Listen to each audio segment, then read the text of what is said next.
Assalamualaikum warahmatullahi wabarakatuh. Siswa-siswi baru SMA 1 Kota Serang tahun pelajaran 2020-2021. Sebelum ke materi, perlu Bapak sampaikan perkenalan diri. Nama Bapak Al-Basis. Insyaallah pada kesempatan ini akan menyampaikan materi MPLS, yaitu 4 pilar berbangsa dan bernegara. Selamat kepada kalian yang telah lolos menjadi siswa SMA 1 Kota Serang pada tahun pelajaran 2020-2021. Materi 4 pilar kehidupan berbangsa bernegara.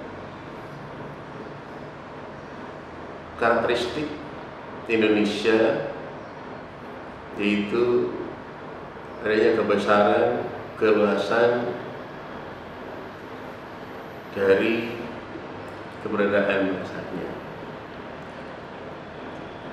Menurut catatan BPS, Badan Pusat Statistik, ada 1128 suku dan bahasa, termasuk di dalamnya ada keragaman agama dan budaya. Berada di sekitar 16.056 pulau. Untuk mempertahankan itu, kebesaran itu diperlukan adanya konsepsi atau kekuatan. Konsepsi itu diberi nama 4 pilar kehidupan berbangsa dan bernegara. Pilar itu tiang yang harus kokoh. Tiang sebuah bangunan harus kokoh. Kalau tidak kokoh, bangunan itu akan gampang roboh. Bisa juga disebut pondasi. Pondasi sebuah bangunan harus kuat, harus kokoh, sehingga bisa menopang bangunannya yang lainnya kuat berdiri. Begitupun kondisi bangsa kita. 4 pilar ini harus kokoh, maka harus dipahami oleh bangsa Indonesia agar bisa mempertahankan Indonesia dan agar bisa menciptakan bangsa Indonesia bangsa yang adil, makmur, sejahtera. Apa saja 4 pilar itu? Yang pertama, Pancasila. Yang kedua, Undang-Undang Dasar tahun 1945. Yang ketiga, NKRI. Yang keempat, Bhinneka Tunggal Ika.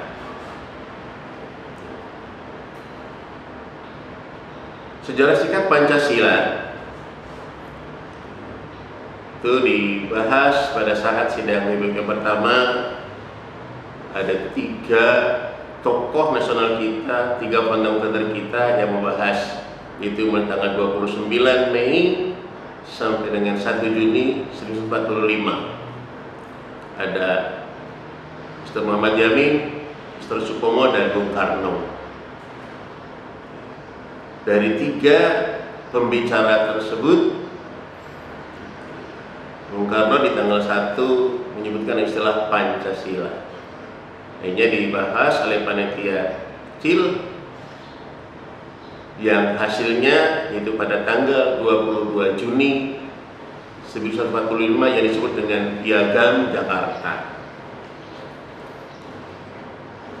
Dan pada tanggal 18 Agustus 1945, Pancasila yang sadar benar yang sekarang kita gunakan adalah yang ada di pembukaan Undang-Undang Dasar 1945. Itu dengan bunyi berdasar kepada ketuhanan yang Maha Esa, kemanusiaan yang adil dan beradab, persatuan Indonesia, kerakyatan yang dipimpin oleh hikmat kesetaraan dalam persatuan perwakilan, dan kelima, keadilan sosial bagi seluruh rakyat Indonesia. Pancasila ini harus kuat di seluruh lapisan bangsa Indonesia ini, masyarakat Indonesia ini. Kalau bangunan negara Indonesia tidak ingin hancur, tidak ingin roboh. Sila pertama tentang ketuhanan yang Maha Esa. Tadi disinggung oleh keberagaman agama. Di kita paling tidak ada 6 agama yang sudah disahkan oleh negara. Ada Islam, Katolik, Protestan, Hindu, Buddha, dan Konghucu.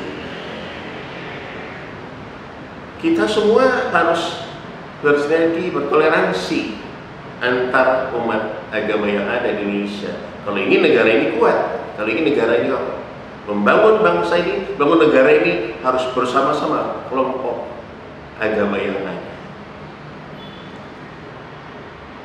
Jadi kita wajib bertoleransi satu sama yang lain untuk mempertahankan kekuatan bangsa Indonesia. Yang kedua, kemanusiaan yang adil dan beradab. Di sana bangsa kita mengakui harkat martabat yang sama pada setiap manusia yang di Indonesia. Tidak ada bedanya satu sama yang lain harkat martabatnya, karena punya hak dan kewajiban yang sama. Ya, termasuk contohnya dalam hal peradilan.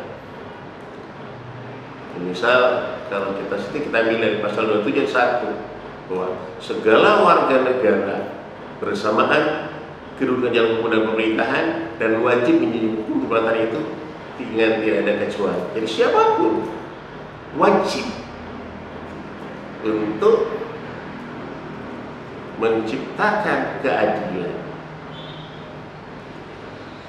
Tidak bisa membedakan pejabat bukan pejabat, si kaya si miskin.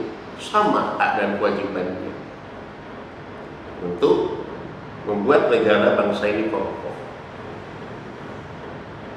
Yang ketiga, persatuan Indonesia. Keberagaman yang ada, baik itu dari agama, lalu keberagaman yang lain seperti budaya, itulah kekayaan yang dimiliki oleh bangsa kita. Ya misal kita dari suku atau daerah A punya kewajiban untuk mempertahankan, melindungi budaya yang ada di daerah, tapi juga punya kewajiban untuk mempelajari, mengetahui budaya dari daerah lain. Karena budaya nasional berakar dari budaya-budaya daerah. Kalau kita sebagai masyarakat daerah, misal kalian dari masyarakat Banten tidak mencintai, tidak memiliki budaya daerah Banten, tidaklah mungkin akan memiliki perasaan untuk memiliki budaya daerah lain. Maka diawali, mari kita miliki budaya yang ada di daerah kita, lalu kita cari budaya daerah lain. Kita miliki juga budaya daerah lain, karena itulah khasanah yang dimiliki oleh bangsa kita. Bagaimana agar kita bisa bersatu? Kenali lingkungan kita, lingkungan kita, agar kita tahu kebiasaan dari bangsa, dari daerah yang satu dengan daerah yang lain. Ya karena dari dialek saja berbeda. Kalau kita tidak mengenal, tidaklah mungkin kita tahu apa perbedaan dari daerah yang satu dengan daerah yang lain. Itu kewajiban kita sebagai warga negara Indonesia. Bukan tidak boleh mencintai budaya asli, boleh. Malah diperbolehkan kita menciptakan akulturasi budaya bangsa, tapi tidak berarti meninggalkan budaya Indonesia, karena itu milik kita. Yang keempat, kerakyatan yang dipimpin oleh hikmat kebijaksanaan dalam permusyawaratan perwakilan. Ini mengharuskan ke kita dalam kehidupan berbangsa bernegara selalu bermusyawarah. Kita mulai bisa di rumah kita masing-masing, nanti kalian di kelas. Kegiatan kehidupan bermusyawarah itu merupakan ciri bangsa kita. Misal di rumah, akan lebih bagus kalau mulai melatih. Misalnya kita mau mengecat rumah, dengan orang tua mengajak kepada keluarganya, anaknya, biar semuanya cocok, biar semuanya datang ke rumah itu menyukai. Dari sila keempat ini harusnya dilaksanakan musyawarah tentang warna satu rumah itu, warna dimusyawarahkan. Itu salah satu contoh dalam mempertahankan kekokohan kebiasaan bangsa Indonesia yang bermusyawarah, tidak menganggap dirinya punya kekuasaan sehingga orang lain harus ikut dengan kekuasaannya. Tidak demikian. Jadi siapapun kita, kalaupun kedudukan kita sebagai atasan, senantiasa kehidupan bermusyawarah dilaksanakan. Ya, salah satu contoh di periode reformasi ini, Presiden Republik Indonesia itu sudah 4 periode dipilih langsung oleh rakyat, yang sebelumnya dipilih oleh MPR. Itulah bukti musyawarah bangsa Indonesia dalam menentukan pimpinan nasional. Begitu juga masyarakat Indonesia dalam kegiatan pilkada. Itu bukti bahwa bangsa kita selalu bermusyawarah.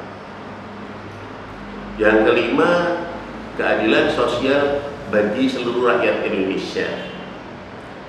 Coba bawa ke konstitusinya, itu pasal 27 ayat 2, dan di sana mencapai masyarakat sejahtera, adil, makmur. 27 ayat 2, tiap-tiap warga negara berhak mendapatkan pekerjaan dan kehidupan yang layak. Artinya kita punya hak mencari pekerjaan, punya pekerjaan, tapi pekerjaan yang layak bagi kemanusiaan. Tidak semua pekerjaan boleh. Misal, mencopet itu pekerjaan, mencuri pekerjaan, tapi pekerjaan yang tidak layak bagi kemanusiaan. Pekerjaan yang dimaksud pasal 2 itu adalah pekerjaan yang menguntungkan dirinya, tapi tidak merugikan orang lain. Itu pesannya. Sehingga sejahtera itu bukan hanya lahir tapi batin. Di pasal 33 bangsa kita hebat. Di 31 berkomitmen khusus berusaha bersama berdasarkan atas asas kekeluargaan. Kekeluargaan. Contoh konkretnya di kegiatan koperasi dari, oleh, dan untuk anggota. Di pasal 33 ayat 2-nya, cabang-cabang produksi yang penting bagi negara yang menguasai hajat hidup orang banyak dikuasai oleh negara. Artinya negara harus mengayomi sehingga tidak dimanfaatkan oleh orang-orang ya pemodal kuat, mengabaikan kepentingan masyarakat lain. Pasal 33 ayat 3-nya lebih. Bumi dan air dan kekayaan alam yang terkandung di dalamnya dikuasai oleh negara dan dipergunakan sebesar-besarnya kemakmuran rakyat. Itu hebat. Jadi rakyat yang diutamakan, agar rakyat sejahtera. Itu seharusnya seperti itu. Satu lagi di pasal 34, fakir, miskin, anak terlantar diberi hak negara. Siapakah negara? Kita semua. Yang kaya bantu yang miskin, yang miskin tidak perlu gengsi, tidak perlu malu. Nah, itulah kehidupan yang harus dijelaskan kalau kita ingin sejahtera rakyatnya. Itu dari pilar yang pertama tentang Pancasila. Yang kedua, Undang-Undang Dasar 1945 sebagai konstitusi negara. Undang-Undang Dasar 45 merupakan hukum positif, artinya hukum yang berlaku di Indonesia. Wajib oleh kita, suka tidak suka wajib kita laksanakan karena punya sifat mengikat kepada seluruh rakyat Indonesia. Dari Sabang sampai Merauke, mengikat, kita diikat oleh aturan itu. Oleh Undang-Undang Dasar 45. Misalnya kalau Bapak sitir di pasal 1 ayat 3 bahwasanya negara Indonesia adalah negara bersandar atas hukum, artinya hukum aturan yang ada. Tidak ada hukum rimba siapa kuat yang menang, tidak bisa. Jadi itu yang harus kita lakukan. Belum lagi tadi disinggung dari sila kedua pasal 1, pasal 27 ayat 1. Semuanya punya hak dan kewajibannya sama dalam hukum. Itulah bangsa kita harus kita pertahankan. Hal-hal yang lain, misalnya siapapun bisa mencalonkan dirinya sebagai anggota calon legislatif secara hukum boleh, selama sesuai dengan aturan-aturan yang ada undang-undangnya, ada peraturan daerahnya. Harus menjadi kader dulu partai politik kalau ingin menjadi anggota Dewan Perwakilan Rakyat. Siapapun bisa, selama dia sah sebagai warga negara Indonesia dan masuk ke salah satu partai politik yang ada di Indonesia sekarang. Silakan. Dan cukup adil sekarang. Kalau dulu PNS itu boleh merangkap jadi anggota dewan, PNS tidak. Sekarang anggota PNS jika ingin menjadi anggota legislatif pensiun dulu dari PNS-nya. Jika ingin menjadi bupati, wali kota, gubernur atau presiden harus pensiun dari PNS. Ya cukup adil aturan perundang-undangannya sekarang. Mari kita pertahankan itu sebagai konstitusi negara agar negara kita tetap ada di jalur kehidupan sesuai dengan aturan. Ya misalnya di era sekarang itu new normal ini kata istilahnya, keluar rumah malulah kita kalau tidak bermasker, jaga jarak. Ya karena permasalahannya sekarang sedang dalam kondisi yang berbeda dengan sebelumnya. Mengapa sekarang kegiatan juga daring? Ya karena kita mengikuti protokol kesehatan yang telah ditetapkan oleh pemerintah. Itu semata-mata kita mengikuti aturan. Ada norma. Itulah kewajiban kita. Norma sekecil apapun, aturan sekecil apapun, wajib kita laksanakan, wajib kita lakukan, wajib kita jalankan. Tidak bisa kita main seenak sendiri tanpa aturan. Dimanapun kita berada, di rumah kita punya aturan, di RT punya aturan, di RW punya aturan, di sekolah pun ada, di kelas-kelas ada aturan. Ada aturan permainan di kelas. Seperti contoh dibuat jadwal pikir di kelas. Itu sama halnya kita menjalankan aturan di kelas. Anak siapapun punya kewajiban yang sama untuk membersihkan kelas. Jadi tidak bisa hidup tanpa aturan. Berkendara bermotor roda 2 wajib pakai helm. Kendaraan roda 4 wajib safety belt kita gunakan. Tidak malah petantang-petenteng yang sudah salah ditegur, malah lebih keras, lebih marah. Nah, itu orang yang tidak paham, tidak ngerti. Bapak harapkan kalian semuanya tidak seperti itu. Patuh aturan, wajib menjalankan aturan yang ada. Itu tentang konstitusi negara. Yang ketiga, NKRI, Negara Kesatuan Republik Indonesia. Ada di dalam Undang-Undang 45. Salah satu negara kita, negara kesatuan yang membentuk republik kesatuan dari 34 provinsi, satu kesatuan. Tidak boleh memisahkan diri.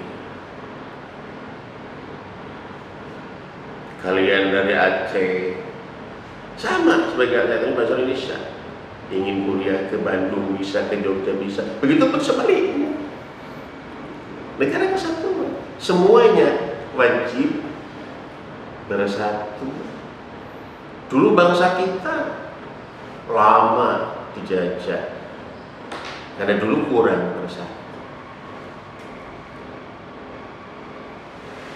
Kita gampang jadi domba. Pelajaran bagi kita, maka sekarang dengan NKRI, dengan pilar yang ketiga ini, yuk kita bersatu. Apapun suku kita, apapun provinsi kita, sebagai bangsa Indonesia wajib bersatu mempertahankan Indonesia ini menjadi negara yang tetap besar, tetap kuat, tetap disegani, bukan hanya diakui oleh bangsa-bangsa lain di dunia, tapi juga disegani. Kita sudah dicontohkan, termasuk menjadi pelopor adanya konferensi Asia Afrika, pelopor adanya gerakan negara-negara non-blok, itu Indonesia pembelanya. Artinya pemuda sekarang harus bisa melebihi dari itu, menggerak kehidupan persatuan. Jadi dibutuhkan, disegani oleh bangsa-bangsa lain, bangsa Indonesia. Siapa lagi kalau bukan kita, kalian generasi penerus. Lalu yang keempat, Bhinneka Tunggal Ika. Tadi di awal ada keragaman, bermacam-macam keragaman. Suku bangsa saja bermacam-macam. Kalau boleh Bapak sitir kata sayangnya Rhoma Irama, terdiri dari banyak suku bangsa, itulah Indonesia. Ada Jawa, ada Sunda, ada Batak, banyak lagi yang lainnya. Itu kita. Bhinneka Tunggal Ika, berbeda-beda, tapi tetap satu juga. Kalau Bapak Bapak lihat simbolnya kan dicengkram oleh kekuatan kekokohan kaki burung garuda, agar kita tetap bersatu untuk menghadapi apapun. Ya, contoh, ada sekeluarga yang positif COVID, harus diisolasi mandiri sekeluarga itu tanggung jawab tetangga-tetangganya, mulai dari makanan dan sebagainya. Itu bukti kalau kita berbeda-beda tapi tetap bisa, kita harus saling bantu. Ada bencana alam di daerah lain, kalau jauh dengan kita semua menggalang. Karena itu ada taring-taringan dari Sumatera Barat, dari Jakarta, dari Banten dan Jawa Barat. Kita wajib memiliki agar kita ini tetap kokoh. Ya jangan sampai keanekaragaman seperti budaya milik bangsa sendiri tidak disukai, tidak dimiliki, tidak dipahami, tapi soal-soal budaya luar. Itu yang tidak bagus. Jadi lagi, bukan tidak boleh dengan budaya luar, sah-sah saja, tapi yuk miliki. Ya contoh, pernah karena kita karena peduli, tahu-tahu di Malaysia mengakui ada tarian tortor, dipraktekkan di sana, digelarkan di sana. Ada juga ada Ponorogo, kita marah bahwa Malaysia, yang sebenarnya itu kan kita yang salah. Kenapa? Kita tidak berusaha memiliki apa yang ada di datar Indonesia ini, dari barat sampai ke timur, atau sebaliknya dari timur sampai ke barat, itu kita miliki beribu banyak. Ya contoh, kehebatan Bagong Sudiarjo pada waktu Olimpiade Seoul Korea Selatan, beliau almarhum Bagong itu jadi seorang koreografer pada acara pembukaan, seremonial pembukaan Olimpiade, ditampilkan berbagai budaya Indonesia yang dipadu dengan budaya Korea Selatan. Kan hebat. Ya kita sekarang, Bapak yakin kalian insyaallah, apakah itu di bidang seniman, di bidang teknologi, Bapak yakin banyak. Maka yuk, kebinekaan, keanekaragaman ini kita pertahankan, karena itu merupakan kekayaan bangsa yang sayang kalau kita abaikan.